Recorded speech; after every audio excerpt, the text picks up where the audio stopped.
سپیل ویل کیږي اوبه وغیرہ په څه باندې توی کولو ته. فار ایگزامپل why did you spill the water on my clothes؟ نو دې مطلب دی چې تا ولې اوبه زما په کپړو باندې توی کړلې. you did this intentionally او تا دا په قصد کو یا تا دا قصدن کو، مطلب تا قصدن زما په کپړو باندې اوبه توی کړې. why did you spill the water on my clothes؟ you did this intentionally. نو سپیل ویل کیږي اوبه وغیرہ توی کولو ته په څه باندې. put on یو پریزل ورب دی او د دې مطلب دی اغوستل، کپړې پیزار وغیرہ اغوستل. او دا یو داسې پریزل ورب دی چې تقریبا مونږ یې هر ټیم او هر ټیم یې استعمالوو. put on او د دې مطلب دی اغوستل، کپړې پیزار وغیرہ. فار ایگزامپل که چېرته تاسو ووایئ چاته چې put on your shoes، نو دې مطلب دی چې خپل پیزار واچوه، یا put on your clothes خپل کپړې واچوه. یا که چېرته تاسو ووایئ چې I am going to put on my clothes، نو دې مطلب دی چې زه ځم چې خپلې کپړې واغوندم. take off دا هم یو پریزل ورب دی او دا پریزل ورب چې کوم دی د اپوزیټ پریزل ورب دی د put on. لکه څنګه چې اوس موږ زده کړل چې د put on مطلب دی اغوستل، کپړې پیزار او که هر څه وي، او د ټیک آف مطلب دی ویستل، کپړې پیزار او که هر څه وي. نو د اغوستلو لپاره استعمالیږي put on او د ویستلو لپاره استعمالیږي take off. فار ایگزامپل که زه چېرته تاسو ته ووایم چې take off your shoes، نو دې مطلب دی چې خپل پیزار وباسه، یا take off your clothes خپلې کپړې وباسه، یا take off your coat خپل کوټ وباسه، take off your socks خپلې جرابې وباسه، یا take off your shoes before you enter in the mosque جمعه ته د دننه تلو نه مخکې خپل پیزار وباسه. دا یو ډیره غټه ګناه ده.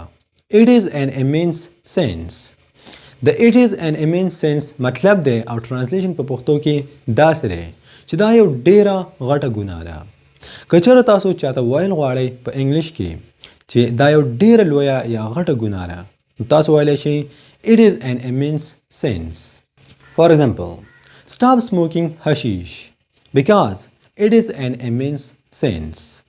او دې مطلب دی چې چرس کل بند کا ځکه چې دا یو ډیره غټه ګناه ده. یا stop smoking because it is an immense sense. او دې هم دا مطلب دی چې سیګریټ سکل پرېږده ځکه چې دا یو ډیره غټه ګناه ده. په یاد ساتئ حشیش ویل کیږي چرسو ته. hush up دا هم یو پریزل ورب دی او د دې مطلب دی په چا باندې پرده اچول. لکه تاسو چېرته څوک وګورئ په یو غلط کار باندې، نو او تاسو د هغې په باره کې چاته هیڅ څه هم ونه وایئ، نو د دې مطلب دی چې تاسو په هغه باندې پرده واچوله. او که چېرته تاسو ویل غواړئ چې په انګلیش کې وایو چې ما په هغه کس باندې پرده واچوله، نو تاسو ویلی شئ I hush up that person. او دې مطلب دی چې ما په هغه کس باندې پرده واچوله، د هغې په باره کې ما چاته هیڅ هم ونه ویل. You should have hushed up this issue. تا ته پکار وه چې تا په دې معامله باندې پرده اچولی وې، تا ته نه وه پکار چې هر چا ته دې ویلی وې. کله کله occasionally او دې مطلب دی کله کله. که چېرته تاسو وایئ occasionally نو دې مطلب دی په انګلیش کې چې کله کله. فار ایگزامپل I use Facebook occasionally not all the time. زه فیسبوک کله کله استعمالوم، هر وخت نه. occasionally ویل کېږي کله کله، all the time مطلب هر ټایم. دوهم ایگزامپل I go there occasionally. زه هلته کله کله ځم. And finally, here I like to drop my weapon and I think so it was good enough for today. که چېرته تاسو واقعي د دغې سبق نه څه نوي څه زده کړي وي او که چېرته تاسو واقعي دغه سبق خوښ شوی وي، نو بیا give us a big thumbs up and subscribe to our YouTube channel. ځکه چې هره ورځ او هر هفته مونږ داسې لیسنز، داسې ویډیوز اپلوډ کوو کوم چې واقعي ستاسو انګلیش بهتر او مضبوط کولی شي. او تاسو موږ ته ریکویسټ هم کولی شئ، مطلب که داسې لیسن ګرامر یا ټینسز وي چې په هغې باندې تاسو نه پوهیږئ، په هغې باندې تاسو بیخي نه رسئ، نو تاسو موږ ته په کمنټ سیکشن کې ویلی شئ او موږ خپل پوره کوشش کوو چې په هغې باندې یو وړه او ډېره کنسایز ویډیو جوړ کړو. او که چېرته ستاسو په ذهن کې هر قسمه سوال وي د انګلیش مطابق نو تاسو په کمنټ سیکشن کې زموږ نه پوښتنه کولی شئ او زه به خپل پوره کوشش کوم چې ستاسو د سوال یو ښه جواب درکړم.